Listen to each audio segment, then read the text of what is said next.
नमस्कार जोजोलाबा। काठमाडौँ महानगरपालिकाको दोस्रो नगर कार्यपालिका बैठकमा स्वागत छ यहाँहरूलाई।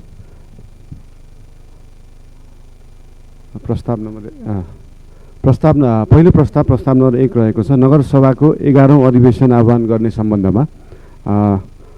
नगरसभाको अधिवेशन आह्वान गर्नलाई चाहिँ 7 दिन अगाडिको सूचना हुनुपर्ने भएकोले आजदेखिको समय जोड्दाखेरि असार 5 गते गर्न सकिने भन्ने कुरा छ, प्रस्तावमा छ। पहिलो प्रस्ताव हो यो।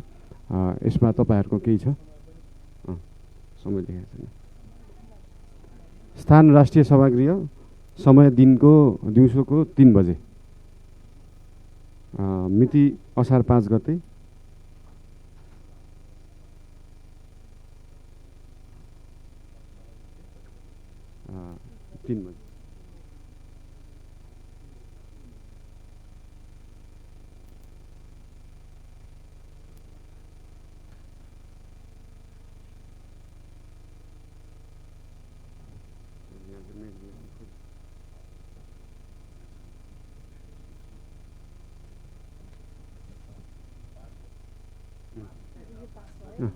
यो प्रस्तावमा पास छ कि के छ? धन्यवाद। प्रस्ताव नम्बर 2 मा रहेको छ स्थानीय राजस्व परामर्श समिति गठन सम्बन्धमा। यसमा प्रस्तावमा यहाँहरूबाट नै आएको छ। उपप्रमुख ज्यू सुनिता डङ्गलज्यू संयोजक हुनुहुन्छ। यसमा प्रमुख प्रशासकीय अधिकृत सदस्य हुनुहुन्छ र प्रस्तावमा पर्नु भएको कार्यपालिकाले तोकेको सदस्यमा सुमन श्रेष्ठज्यू 14 नम्बर वडा अध्यक्ष। अर्को कार्यपालिकाले तोकेको महिला सदस्यमा हुनुहुन्छ मीना सिंह, कार्यपालिका सदस्य। यो प्रस्ताव आएको छ। यसमा हजुरको के छ भन्नुहोला।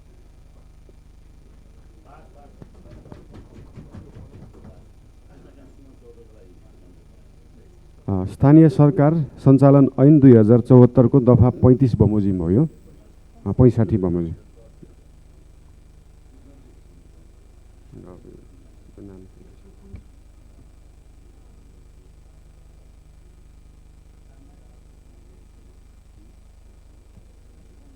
स्थानीय राजस्व परामर्श समिति, स्थानीय सरकार सञ्चालन ऐन 2074 को दफा 65 बमोजिम।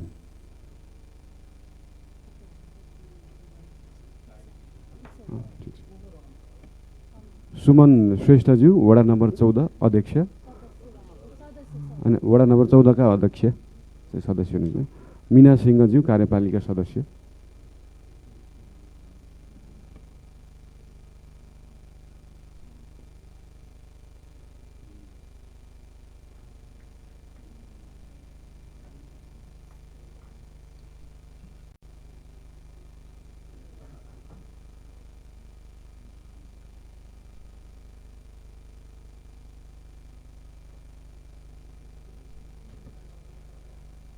प्रस्ताव नम्बर 3 मा रहेको छ नगर कार्यपालिका अन्तर्गत विषयगत समिति गठन गर्ने सम्बन्धमा।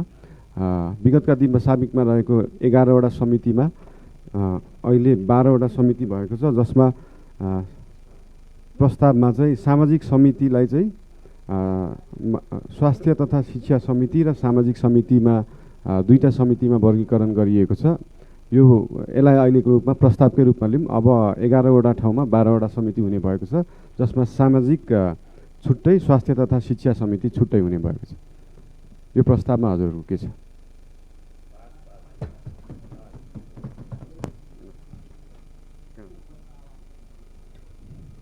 स्थानीय सरकार सञ्चालन ऐन 2074 को दफा 14 बमोजिम गठन हुने समितिहरूका सम्बन्धमा काठमाडौँ महानगरपालिका नगर कार्यपालिकाको 2074 पौष 24 गते को निर्णय बमोजिम गठित स्थानीय राजपत्र सोही मितिमा प्रकाशित भएको साबिकको विषयगत समितिहरू गठन भएको। साबिकका समितिहरू सुशासन समिति, वित्त समिति, सामाजिक समिति, विधायन समिति, राजस्व समिति, पूर्वाधार समिति, वातावरण समिति, भवन व्यवस्था समिति, सूचना प्रविधि समिति, सम्पदा पर्यटन समिति, विपद व्यवस्थापन समिति।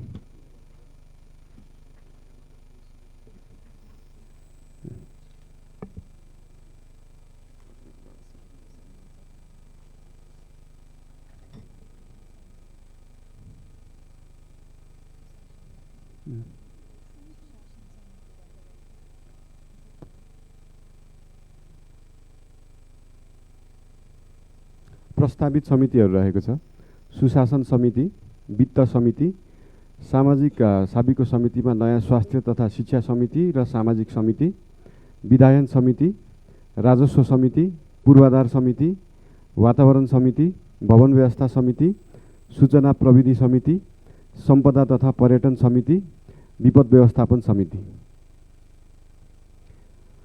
संशोधनमा साबिकको सामाजिक समितिको कार्यक्षेत्र शिक्षा, स्वास्थ्य, समाज कल्याण, महिला, बालबालिका, ज्येष्ठ नागरिक, श्रम, युवा तथा खेलकुद र सहकारी आदि भएकोमा शिक्षा र स्वास्थ्य क्षेत्र समेटिने गरी अलग्गै समिति गठन गर्दा समितिको कार्यक्षेत्रगत सन्तुलन कायम गर्न र तुलनात्मक रूपमा छरितो समिति बन्ने भएकाले साबिकका सामाजिक समितिलाई संशोधन गरी स्वास्थ्य तथा शिक्षा समिति, सामाजिक समिति गठन गर्न वाञ्छनीय भएकाले।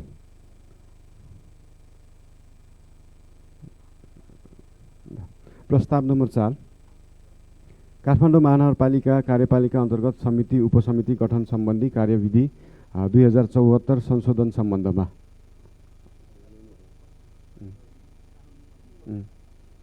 कानुनी यसको लागि कानुनी प्रक्रियाहरू चाहिँ अघि बढ्नेछ। हजुर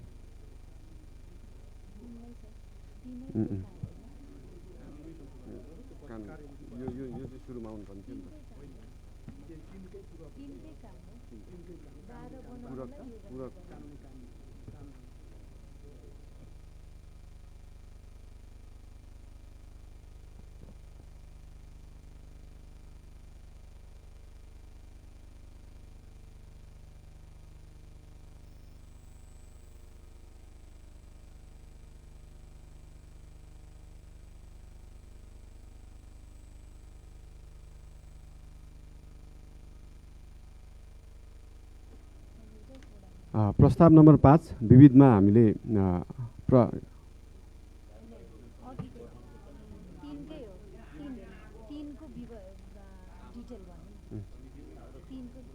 समिति गठन सम्बन्धमा 12वटा समितिमा प्रस्ताव आएकोमा म यहाँनिर संयोजकहरूको नाम सुनाउँदैछु। 1 नम्बरमा रहेको सुशासन समितिमा वडा अध्यक्ष 26 नम्बरका वडा अध्यक्ष खेमराज तिवारी प्रस्तावित हुनुभएको छ।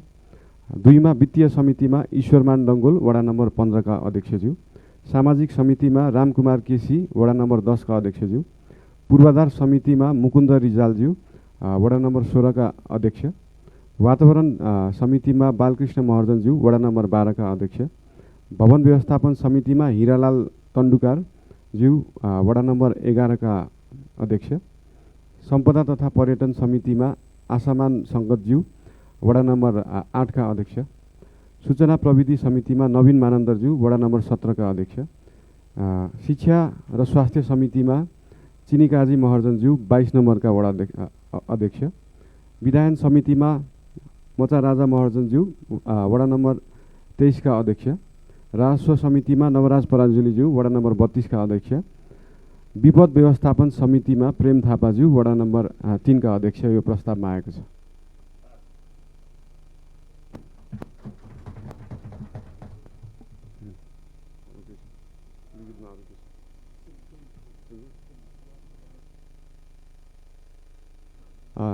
यसबाहेक अरू थप विषयहरूमा केही छलफल गर्न चाहनुहुन्छ, केही सल्लाह सुझाव अथवा केही प्रस्ताव छ भने यहाँहरूबाट आउने आशा गर्दछु। धन्यवाद। सबैमा जोजुलोपा नमस्कार। यो सुझावको सन्दर्भमा नि हामीले ज्येष्ठ नागरिकहरूलाई चाहिँ नि महानगरद्वारा नै सम्मान गरिएको अवसरमा अब यो ज्येष्ठ नागरिकहरूको स्वास्थ्य बिमा पनि हामीले गर्नुपर्ने जस्तो देखिन्छ ज्येष्ठ नागरिकहरूको। अनि त्यसै गरी नेपाल सरकारबाट प्राप्त हुने यो निःशुल्क औषधिहरू नि पाटन उपमहानगरपालिकामा अर्को पालिकाहरूकोमा यो सबै व्यवस्था भइसकेको छ, तर हाम्रो स्वास्थ्य के उसमा चाहिँ भइरहेको छैन। त्यसको लागि चाहिँ नि छिटो कदम चालेर हामीले त्यो पनि व्यवस्था गर्नु पनि देखिन्छ। र अहिले जुन हाम्रो सामुदायिक स्वास्थ्य चौकीहरूमा हेल्थ असिस्टेन्ट मात्र राखिरहेको छ, त्यसको लागि चाहिँ हामीले चाहिँ नि डाक्टरबाट गराउनु पर्ला जस्तो, किनभने ज्येष्ठ नागरिकहरूको स्वास्थ्य जाँच पनि गराउनु पर्ने हुन्छ। यति भन्दै छोटो मेरो सकाएँ।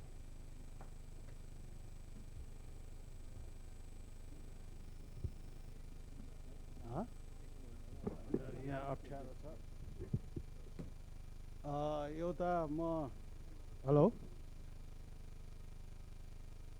हेलो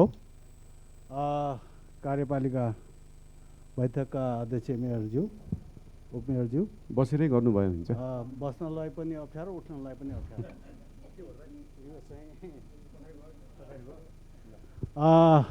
अनि कार्यपालिका प्रशासकीय प्रमुखज्यू कार्यपालिका सदस्यज्यूहरू कर्मचारी मित्रहरू पहिलो चाहिँ मलाई के लाग्छ भने हाम्रो जुन यो बैठकको अलि जुन यो वातावरण अलि ठिक भएको छैन यसलाई व्यवस्थित हुने गरी अर्को बैठकमा एउटा चाहिँ सबै अट्ने गरी अलि उठ्न पनि गाह्रो बस्न पनि गाह्रो अब बोल्ने कसरी हैन त्यो एउटा चाहिँ अर्को अब हामी अर्को बैठकमा एउटा सहज हुने चाहिँ बैठकको कक्ष तयार होस् भन्ने मेरो चाहिँ माग छ। अब मुख्य कुरो अहिले पनि हाम्रो फोहोर मैलाको समस्या छ हो। मेयर साहबको नेतृत्वमा मेयर साहबले धेरै प्रयासहरू गरिरहेछ फोहोर व्यवस्थापनमा लागिरहेको छ। हामीले चाहिँ मिडियामा देखिरहेछौँ। हाम्रो कार्यदलको पनि बैठक सुझाव लिएर अगाडि बढिरहेछ। यो एकदमै यो सराहनीय कुरा छ। खटिरहनु भएको छ। यसमा म 15 वडा अध्यक्ष अथवा कार्यपालिका सदस्य धन्यवाद पनि दिन चाहन्छु। अब यो समस्या समाधान भएको छैन। यो चाहिँ अब तत्कालीको लागि हामीले व्यवस्थापन भइरहेछ अब हुनेवाला छ। तर फोहोरको के भने यो पटक पटक समस्या आउने गर्छ। अब यो दीर्घकालीन सोच बनाएर यो स्ट्राटेजी बनाएर यो अगाडि बढ्नुपर्ने हुन्छ। अब विगतमा अब तपाईसँग भएका कुराहरू छलफलहरू फोहोरको अहिले विषयमा तपाईँले प्रयास गरेका कुराहरू अलिकति यो बोर्डलाई चाहिँ जानकारी गराइदिएको खण्डमा अलिकति तपाईँलाई पनि अलि हल्का हुन्छ। किनभने यो हाम्रो सबैको जिम्मेवारी हो हैन। अब यो जिम्मेवारी सबैले वहन गर्नुपर्छ ताकि मेयरको मात्र भनेर कोही पनि पन्छिनेवाला चाहिँ छैन र सहयोगकै रूपमा सबै लागिरहेको छ र चासोको रूपमा हेरिरहेको पनि छ। त्यो विषयमा तपाईँले अहिलेसम्म गरेका कुराहरू अलिकति यो कार्यपालिकामा प्रश्न पारिदियो भने तपाईँलाई अलि हलुका पनि हुन्छ। र अर्को कुरा चाहिँ अहिले पनि समस्या छ मेरो विश्व समुदाय सूचीमा सूचीकृत। अहिले म चाहिँ 7 बजे बसेर अब हामीसँग त्यति इक्विपमेन्टहरू छैन। अब तत्कालिक काम गर्नुपर्ने अब यो स्काइभेटर के चाहिने हो। कोही बिग्रिया छ, कोही सिसडोलमा छ, कोही कहाँ छ। तर इमिडिएटली चाहिने कि हायरमा लिनु पर्यो यो फोहोर व्यवस्थापन तत्कालै चाहिँ। किनभने अहिले खुलेको बेलामा हामीले तत्कालै 2-4 दिनमा गाह्रो छ। किनभने 10-12 दिन रोकेको फोहोर 1-2 दिनमै समस्या समाधान हुन्छ भन्ने कुरा हामीले सोच्नु पनि हुँदैन, सोचे पनि छैन। तर अब एकदमै चाहिँ के भन्दा यो फास्ट ट्र्याकमा चाहिँ कसरी चाहिँ यसलाई चाहिँ व्यवस्थापन गर्ने भन्ने कुरा चाहिँ गर्नु चाहिँ जरुरी छ। अब मैले बुझ्दाखेरि अब मलाई थाहा छैन। अब मैले जानकारी प्राप्त अनुसार धेरै इक्विपमेन्टहरू हाम्रो बिग्रिया छैन। 15 वडामा चाहिँ मैले आजै बिहान जसरी भए पनि स्काइभेटर डोजर खोजेर यो फोहोरलाई तल लगाउनु भनेर जिम्मा अब त्यहाँ सचिवज्यू सबै लागिरहेछ। त्यो गरेर आएको छ। अझै पनि व्यवस्था भएको छैन। अहिले पनि 2-4 दिन त लाग्छ नै पक्कै यो हैन। त्यसकारण यसलाई तत्कालै व्यवस्था गर्नको निम्ति के उपायद्वारा चाहिँ हामीले यसलाई चाहिँ सडकमा फोहोर खाली गराउने कुरामा अलिकति विशेष चाहिँ जोड दिन चाहिँ म मेयर साहबलाई आग्रह गर्न चाहन्छु। यसका चाहिँ सबै अब मेकानिक अब जे छ साधनहरू उपयोग गरेर तत्कालै गर्नुपर्ने छ। जस्तै अब मेरो चाहिँ पर्सि शाखा धाका कार्यक्रम छ। आज चाहिँ एकदमै 4-5 ठाउँमा स्वयम्भूमा जो विश्व चाहिँ घुम्न आउने स्थल हो त्यहाँ चाहिँ एकदमै अस्तव्यस्त भइरहेको अवस्थामा त्यो अब वडाको तर्फबाट गर्ने कुरा त हामी गरिरहेछौँ। तर पनि विशेष चाहिँ केन्द्रबाट त्यसलाई अलि ध्यान दिनुहोस् भन्ने कुरा हो।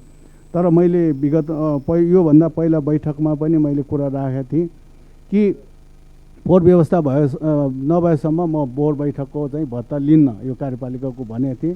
किनभने आजको दिनसम्म पनि हाम्रो क्लियर भएको छैन। म चाहिँ नलिने चाहिँ कुरा यहाँ जानकारी गराउन चाहन्छु। अर्को कुरा चाहिँ फोहोरसँग सम्बन्धित अहिले मेयर साहबसँग पनि छोटो कुराकानी गरेँ र साथीहरू पनि हुनुहुन्थ्यो कि हाम्रो बुमर चाहिँ अहिले चाहिँ पहिला 5 वटा पहिला 2 वटा जम्मा 9 वटा बुमर हामीसँग छ र 2टा चाहिँ हामीले चलिरहेछ, अरू जम्मै ठन्किरहेछ। किन भन्दाखेरि जनताको चाहना अब बुमर ल्यायो हाम्रो सडक सफा होला, धुलोमुक्त होला। अहिले बर्सातको सिजन छ, जम्मै धुलोहरू बगाएर ल्याउँछ, सडकमा छरपस्ट छ।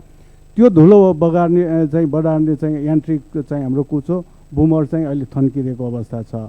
अब यो करिब मैले बुझेअनुसार 2 महिना अगाडिदेखि चालक छैन भन्ने कुराहरू आइरहेछ।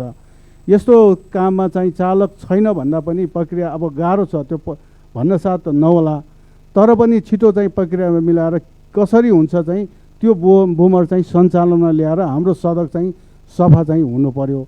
तर अझै पनि मैले चाहिँ अब चाहिँ बुमर चाहिँ माग्दाखेरि तत्कालै 2टा बुमर पठाइदियो भन्दाखेरि 2टा बुमर चलेको छ भनेर अहिले 1-2 घन्टाको लागि चाहिँ स्वयम्भूमा पठाएछ। पर्सि कार्यक्रम छ त्यहाँ, साकादाह भनेको लाखौँ मान्छे चाहिँ त्यो उपस्थिति हुन्छ त्यहाँ। भनिसकेपछि हामीसँग साधन छ, प्रयोगमा आइरहेको छैन। यो तत्कालै प्रयोगमा ल्याउनुको निम्ति, किनभने मान्छेले के भनिरहेछ भने छ त्यहाँ चाहिँ सभागृहमा बुमरको प्रदर्शन गरिरहेछ, हामी धुलो खाइरहेछ। प्रदर्शन गर्ने थलो त होइन, हामीले भनिरहेछौँ हामी छिटै नै यसलाई प्रयोगमा ल्याउँछु भनेर त भनिरहेछौँ। तर पनि के भन्दाखेरि यसलाई तत्कालै प्रयोग ल्याउनुको निम्ति यो चाहिँ अब मेयर साहब मार्फत चाहिँ यसलाई अब किन भन्दा ठिक छ, अब यो चालकको समस्या छ, त्यो चालकलाई कसरी हायर हुन्छ, के गरेर हुन्छ, अब यो प्रक्रिया अब फास्ट ट्र्याकमा यसलाई पनि ठिक छ, अर्को व्यवस्था नभएसम्म चालक पहिलेकै चालकलाई दोहोऱ्यायो कि आपत्ति भयो गरेकै चालकलाई होइन, यो गर्नलाई त्यति गाह्रो चाहिँ होइन।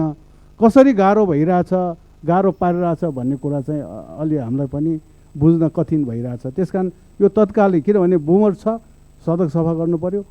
अहिले फोहोरको व्यवस्थापनमा चाहिँ अब कसरी हुन्छ, सडकका फोहोरहरू तत्कालै कुन कुन चाहिँ होइन, मैले वडामा ल जसरी खोजेर भए पनि यो चाहिँ होइन स्क्याभेटर के हुन्छ खोजेर चाहिँ तत्कालै चाहिँ अब गाडी मगाएर चाहिँ गराउने, त्यहाँ सचिवज्यू कर्मचारी सबै त्यहाँ लागिरहेछ, लागिरहेछ होइन। मेयरको निर्देशन भनेको छ, ठिक छ, त्यो त तपाईँ लाग्नुहोस् भनेको छ। त्यस कारण चाहिँ यी कुराहरूलाई चाहिँ अब विशेष हामीले ध्यान दिनु पर्यो। र अब चाहिँ फोहोरमा वैकल्पिक व्यवस्थाहरू के हुने, त्यो पनि के भन्दाखेरि एउटा खाका चाहिँ प्रस्तुत हुनु पऱ्यो। ल ठिक छ, हामीले चाहिँ के भन्दा डस्टबिन प्रयोग गर्ने भने 3टा डस्टबिन दिने भनेका छौँ, अथवा चाहिँ घर घरमा डस्टबिन वितरण गर्ने हो कि यसको विकल्प के हुनसक्छ, यी कुरा पनि योजनाबद्ध रूपमा अहिले, किनभने यो मैले भने अब कुनै बेला फोहोर चाहिँ फेरि रोक्न सक्छ, अब रोक्न सक्छ है भन्ने आशयमा हामीले पनि विकल्पका कुराहरू अगाडि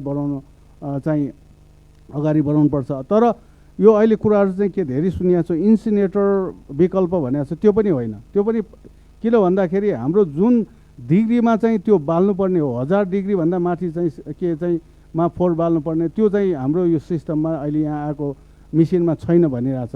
त्यसले फेरि चाहिँ रोग, योभन्दा पनि फेरि महामारी रोग त्यसले चाहिँ निम्त्याउने हो कि, त्यतातिर पनि ध्यान दिनुपर्छ जस्तो मलाई लाग्छ। अहिलेलाई यति कुराहरू मैले राखेँ। हस्, धन्यवाद। धेरै धेरै धन्यवाद।